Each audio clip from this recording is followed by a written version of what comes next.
ओम शांति। आज 16 सितंबर 2023 के साकार मधुर महावाक्य हैं। आज की मधुर मुरली में बाबा ने हम सबको याद दिलाया कि इस संगम युग पर इस समय आप बच्चे ईश्वरीय गोद का अनुभव करते हो। इसी समय आत्मा का परमात्मा से मंगल मिलन होता है। इस ईश्वरीय गोद में आने से आप सुख की अनुभूति करते हो। यह आपका छोटा सा ईश्वरीय परिवार है, ईश्वरीय कुल है, जिसमें माता पिता, भाई बहनें, आप सब हैं। तुम बच्चों को इस मंगल मिलन की अनुभूति निरंतर करते रहना है। यही सच्चा सच्चा कुंभ है। इसी समय जब बाबा आते हैं तो आप सम्मुख मिलते हो। बाबा कहते हैं बच्चे साइलेंस में बैठो। जब आप साइलेंस में बैठते हो तो वातावरण को शुद्ध करते हो। पतित से पावन बनना और बनाना ये आपकी सेवा है। घर घर को स्वर्ग बनाना है। सबको लक्ष्य देना है कि आत्माएं पावन बनो तो पावन दुनिया में चलेंगे। ये आपकी जिम्मेवारी है। इसके लिए दैवी गुण धारण करो। दिल दर्पण में देखते रहो, अंदर कोई अवगुण तो नहीं। अगर कोई अवगुण है तो उसको निकाल देना है। लक्ष्मी को वर नहीं सकेंगे। भूतों को निकालने में बहुत मेहनत लगती है। किसी में काम का भूत, किसी में क्रोध का, किसी में लोभ मोह का। इन भूतों को याद से निकाल देना है।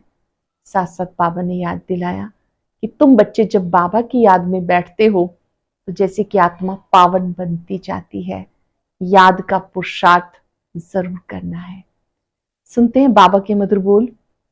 बाबा ने कहा, मीठे बच्चे, घर घर को स्वर्ग बनाने की जिम्मेवारी तुम बच्चों पर है। घर घर को स्वर्ग बनाने की जिम्मेवारी तुम बच्चों पर है। सबको पतित से पावन होने का लक्ष्य देना है। दैवी गुण धारण करने हैं। क्वेश्चन है, ईश्वरीय गोद में आने से तुम बच्चों को कौन सा अनुभव होता है? ईश्वरीय गोद में आने से कौन सा अनुभव होता है? मंगल मिलन मनाने का अनुभव ईश्वरीय गोद में आने वाले बच्चों को होता है। जानते हो संगम युग है ईश्वर से मिलन मनाने का युग। तुम ईश्वर से मिलन मनाकर भारत को स्वर्ग बनाते हो।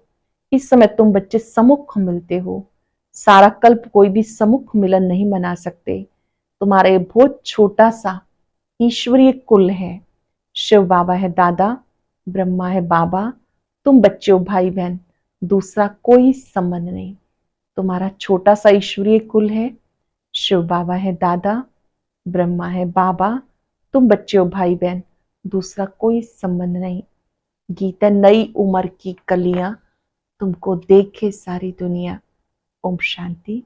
बाबा जब आते तो पहले कुछ समय साइलेंस में बैठना चाहिए। जब बाबा आते हैं तो कुछ समय साइलेंस में बैठना चाहिए, क्योंकि पहले पहले दान दिया जाता है याद का। याद से पतितों को पावन बनाना है। तुम बच्चे दान दे रहे हो, ले भी रहे हो। बाबा आकर कांटों से कलियां बनाते हैं, कलियों से फूल बनाते हैं। जानते हो हमारी सर्विस ही है हर एक को स्वर्ग के लायक बनाना। जैसे तुम बन रहे हो। बाबा आकर पहले हेल्थ, पीछे वेल्थ देते हैं। पहले शांति, फिर सुख। वास्तव में सुख दोनों में है। तुम बच्चों को सुख शांति दोनों चाहिए। और जो सन्यासी आदि हैं वो सिर्फ शांति चाहते हैं। सन्यासी सुख नहीं चाहते। सुख तो वो दे ना सके, अगर शांति देवे तो भी अल्पकाल क्षण भंगुर सुख के लिए। कहते सुख तो कागविष्ठा समान है। सन्यासी बहुत करके शांति चाहते हैं, मुक्ति के लिए। मुक्ति दूसरा कोई दे नहीं सकता। इसको बेहद की मुक्ति, बेहद की जीवन मुक्ति कहा जाता। सो बेहद का बाप ही दे सकते हैं। जानते इस समय सब कांटे हैं, कांटे चुभते हैं। बाबा कहते सब एक दो को काम कटारी से मारते हैं। उनको पता नहीं कि काम कटारी को हिंसा कहा जाता। तुम विकार में जाते हो तो आदि मध्यंत एक दो को दुख देते हो। यह दुख की दुनिया, सुख की दुनिया स्वर्ग को कहा जाता। जबकि नई सृष्टि, नया भारत है। भारतवासी जो देवी देवताओं के पुजारी हैं, जानते इन देवताओं का राज्य जिसको स्वर्ग कहा जाता, ये भी महसूसता आती है। लक्ष्मी नारायण के मंदिर में जाकर उनकी महिमा गाते, समझते हैं भारत के ये मालिक थे, भारत स्वर्ग था, ये भी महसूसता आती, परंतु हवा के माफिक थोड़ी देर के लिए आती। समझते हो भारत में लक्ष्मी नारायण के इतने मंदिर बनाते हैं, उनकी राजधानी थी, महाराजा महारानी कहा जाता, परंतु कब थे सो भूल गए। कितनी साधारण भूल है, कुछ जास्ती टाइम नहीं हुआ, 5000 वर्ष की बात है। क्राइस्ट बुद्ध आदि को 2-2,500 वर्ष हुए। उनके लिए ऐसा कहते कि रियनकार्नेशन किया। यूं तो रियनकार्नेट हर एक करते हैं, आत्मा आकर प्रवेश करती, इसको रियनकार्नेट कहेंगे, परंतु पहले बड़ों का नाम गाया जाता, कहा जाता परम पिता परमात्मा रियनकार्नेट करेंगे, तब आकर शरीर में प्रवेश करेंगे। रियनकार्नेट का अर्थ ये है, शिव बाबा आते हैं, ब्रह्मा तन में अवतरित होते हैं। हर एक आत्मा भी देह धारण करती है, लेकिन अवतरण शिव बाबा का कहेंगे। तो जो बड़े बड़े नामी ग्रामी होते हैं उनके लिए कहा जाता है, जैसे बुद्ध का रियनकार्नेशन, क्राइस्ट का रियनकार्नेशन, बोधि और क्रिश्चियन का भारत से कनेक्शन देखने में आता। श्री गुरु नानक को 500 वर्ष के लगभग दिखाते हैं, उनका भी छोटा रियनकार्नेशन है। वह बड़े हैं तो रियनकार्नेशन सब करते। अब परम पिता परमात्मा को बुलाते, परंतु वो कब आएगा, कैसे आएगा, ये नहीं जानते। शरीर में तो जरूर आना होता, परंतु जन्म ना लेने के कारण इसको रियनकार्नेशन कहा जाता। छोटा बच्चा तो नहीं बनते। सबसे बड़ा रियनकार्नेशन परम पिता परमात्मा का कहेंगे। गाते हैं परमात्मा 24 अवतार लेते, अब कह देते पत्थर भीतर में अवतार लिया, गिरते जाते। जैसे भारत गिरता जाता, वैसे उनकी कथनी भी गिरती जाती। बाप नई दुनिया का रचयिता है, तो जरूर नई और पुरानी के संगम पर आएंगे। उनको सबसे बड़ा रियनकार्नेशन कहेंगे। शिव का सबसे बड़ा रियनकार्नेशन है, परंतु मनुष्य समझते नहीं, क्योंकि परमात्मा से बेमुख हुए हैं। निराकार से परिचित जरूर हैं, परंतु ये नहीं जानते कि वो कब आते हैं, मधुबन है, क्या आकर करते हैं। ऐसे नहीं कि विष्णु का रियनकार्नेशन कहेंगे, देवी देवता धर्म का रियनकार्नेशन नहीं कहेंगे। देवी देवता धर्म की तो स्थापना कहेंगे। विष्णु अवतरण का एक नाटक बनाते, वास्तव में विष्णु अवतरण की बात ही नहीं। तुम अब विष्णु के कुल में जा रहे हो, ईश्वर का कुल है ना ये। शिव का बच्चा ब्रह्मा, ब्रह्मा के बच्चे तुम, इसको ईश्वरीय कुल कहा जाता। परम पिता परमात्मा कहते मैं आकर तुम्हें अपना बनाता हूं, मैं आकर तुम बच्चों का बाप बनता हूं तो सबका बाप, परंतु अभी तुम ब्रह्मा द्वारा मेरे बने हो, इसलिए मुझे दादा कहते हो। आत्माओं का बाप तो है ही। अब जानते इस समय मैं आया हूं, तुम ही अभी मिलते हो, बेहद बाप से मिलते हो। जब बाप जन्म देते, इस समय आपका बेहद बाप से मिलन होता। अब तुम बच्चों को बाबा समझाते हैं, तुमको धर्म का बच्चा बनाया ब्रह्मा द्वारा, विकार के बच्चे तो हो ना सके। इतनी प्रजा है, बहन भाई कितने हैं, तो ये सब मुख्य वंशावली ठहरे। सन्यासियों की वंशावली नहीं होती, क्योंकि उनमें दादा बाबा का कोई कनेक्शन नहीं है। यहाँ बाप भी है, दादा भी है। दादा इनको बड़े भाई को कहा जाता, बाबा आकर अपना बनाते। जानते हम ईश्वर की गोद में आए हैं, ये मंगल मिलन है। कलयुग का अंत, सतयुग आदि, इसको संगम कहा जाता। संगम में मिलन होता, जैसे 3 नदियों का संगम है, उसमें क्या होता है, गुरु लोग और जिज्ञासु का मिलन होता। वह हो गया जिस्मानी, गाया हुआ है आत्मा परमात्मा का मंगल मिलन। ये सबसे अच्छा है। आत्माएं मिलती हैं परम पिता परमात्मा से, इसमें पानी की नदी की बात नहीं। यहाँ तुम बैठे हो, ये तुम्हारा बहुत भारी मंगल मिलन है। आत्माएं भी चैतन्य है, परम पिता परमात्मा का लोन लिया हुआ शरीर है, इसको मंगल मिलन कहा जाता। कुंभ का मेला कहा जाता, कुंभ को भी संगम कहेंगे। 3 नदियों के संगम का कुंभ रख दिया है। सबसे बड़ा संगम कौन सा, सागर और नदियों का सबसे बड़ी नदी है ब्रह्मपुत्रा, उसमें बाबा आते हैं, इसलिए सागर और ब्रह्मपुत्रा नदी का इकट्ठा मेला तो है ही। अब कुंभ का मेला है संगम पर। तुम अब ज्ञान सागर बाप से मिलते हो, इसको ईश्वरीय कुंभ का मेला कह सकते हैं। ये आत्मा और परमात्मा का संगम है। कुंभ का संगम बात एक ही है। तो तुम बच्चे जानते हो, हम अपने लिए स्वर्ग की स्थापना कर रहे हैं। हमें घर में पवित्र होकर रहना है। जहां पवित्रता है वहां ही स्वर्ग कहेंगे। बच्चे पवित्र रहते तो पवित्रता सुख शांति है। तुम्हारी अवस्था ऐसी होनी चाहिए जैसे देवताओं की होती है, कोई भी अवगुण नहीं होना चाहिए, इसे ही स्वर्ग कहेंगे। वही फिर स्थायी स्वर्ग बन जाता। घर में ऐसा लायक बनना है, इसलिए कहा जाता घर घर को स्वर्ग बनाओ। तुम मनुष्यों को स्वर्ग में चलने के लायक बनाते हो। तुम्हारे लिए ही गीत है, घर घर को स्वर्ग बनाओ। सतयुग में घर में स्वर्ग था, अब नहीं है। जो बच्चे बाप से वर्षा लेते हैं उनको अपने घर बैठ पतित से पावन बनने का लक्ष्य देना है। जो बच्चे बाप से वर्षा लेते हैं उनको अपने घर बैठ पतित से पावन बनने का लक्ष्य देना है। ये बड़े से बड़ा चैतन्य तीर्थ है। जहाँ शिव बाबा सागर है वहां तुम आत्माएं गंगाएं जरूर होंगी। ये सबसे बड़ा ऊंच से ऊंच मेला है। वो सब है भक्ति मार्ग के मेले, यह ज्ञान मार्ग का मेला। भक्ति मार्ग के मेले तो जन्म बाई जन्म लगते रहते, ज्ञान मार्ग का मेला एक बार लगता। यह है रूहानी मिलन। सुप्रीम रूह परम धाम से आकर बच्चों से मिलते हैं। सबसे अच्छा मेला ये है, सबसे अच्छी यात्रा ये है जब बाबा आकर बच्चों से मिलते हैं। ये चैतन्य सागर तो कहीं भी जा सकते हैं, वह जड़ सागर तो नहीं जाता, ये सागर जाता है। तुम नदियां भी जाती हो निमंत्रण पर। ज्ञान सागर इस ब्रह्मपुत्रा नदी के साथ चलते हैं। शिव बाबा तो ब्रह्मा बाबा के द्वारा ही ज्ञान देते हैं। आप बाबा ने कहा ज्ञान गंगाएं हो। आपको भी निमंत्रण मिलता है सेवा के लिए तो आप भी कहीं जा सकते हो। वैसे सागर और नदियां तो कहीं जा नहीं सकते, जहां है वहां ही रहेंगे। तुम भिन्न भिन्न प्रकार की नदियां हो, कोई पवित्र है कोई अपवित्र है। कोई कोई समय ऐसे बहुत आ जाते जो पवित्र नहीं रह सकते, फिर भी आते हैं।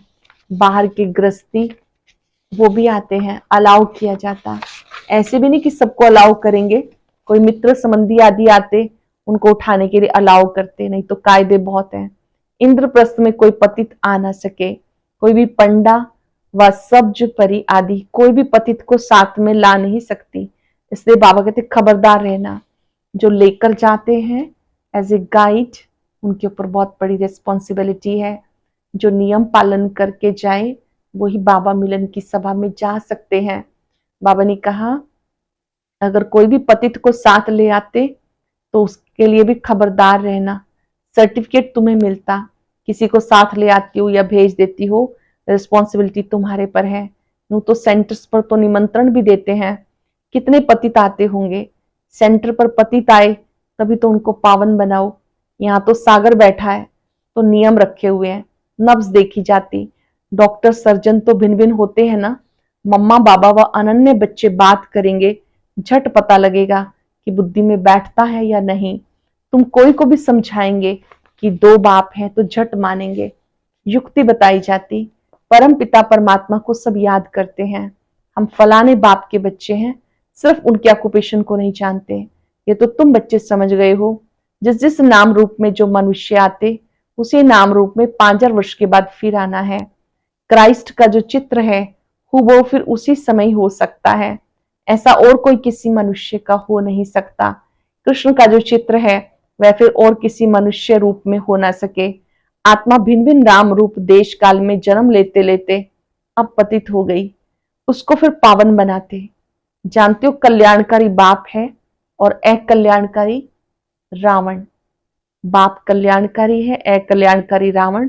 सबको सदगति देने वाला बाप है, फिर इसमें मनुष्य तो क्या सब चीजों की सदगति हो जाती।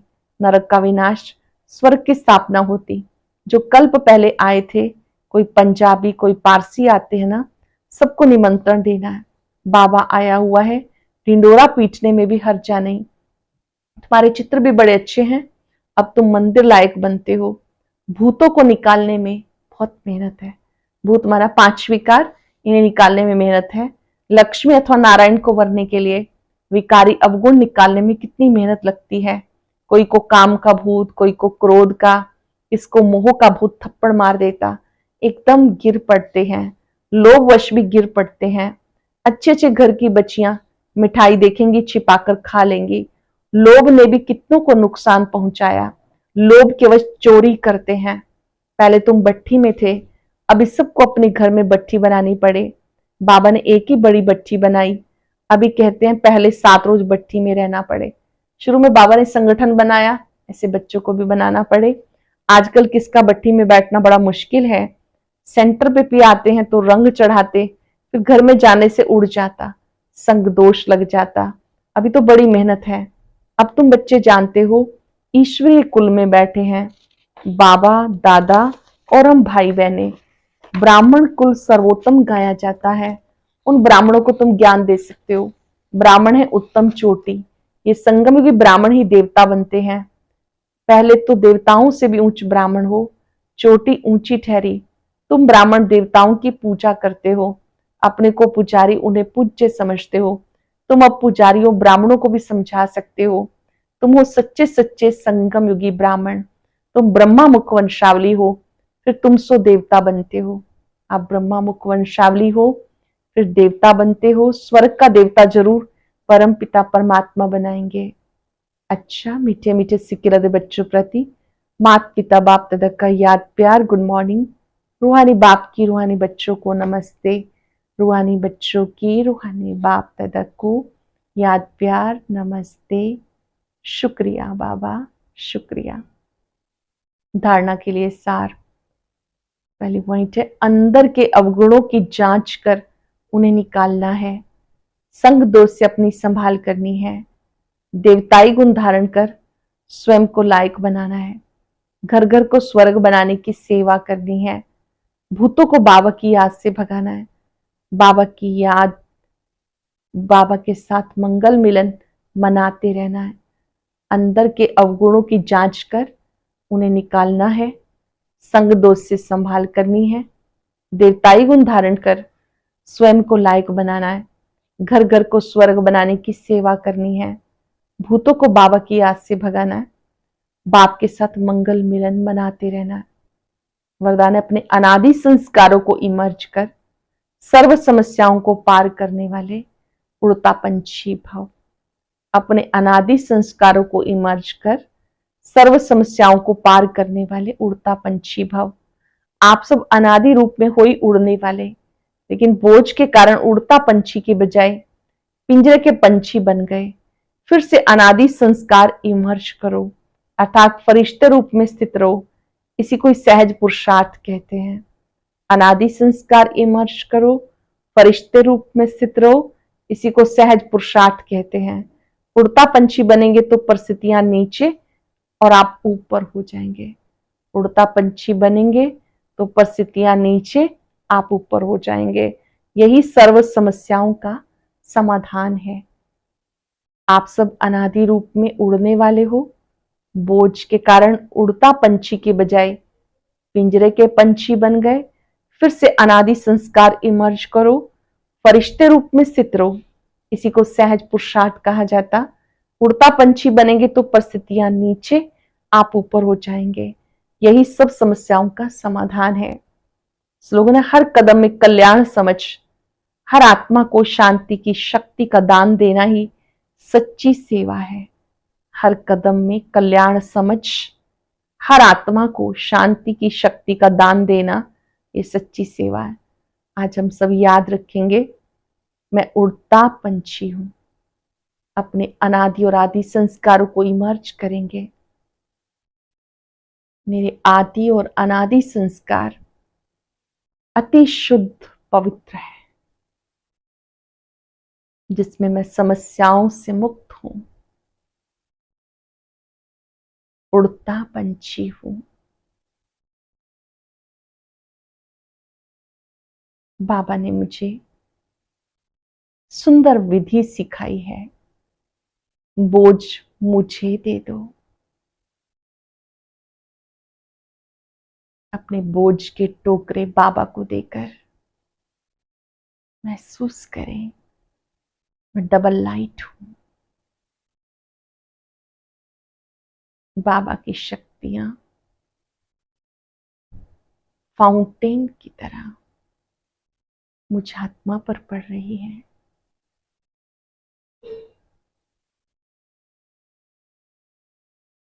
परमात्मा शक्तियों को अपने से चारों ओर फैलता देखें। मैं उड़ता पंछी हूँ। शुक्रिया बाबा। और अब सुनते हैं आज का अव्यक्त ज्ञान मोती।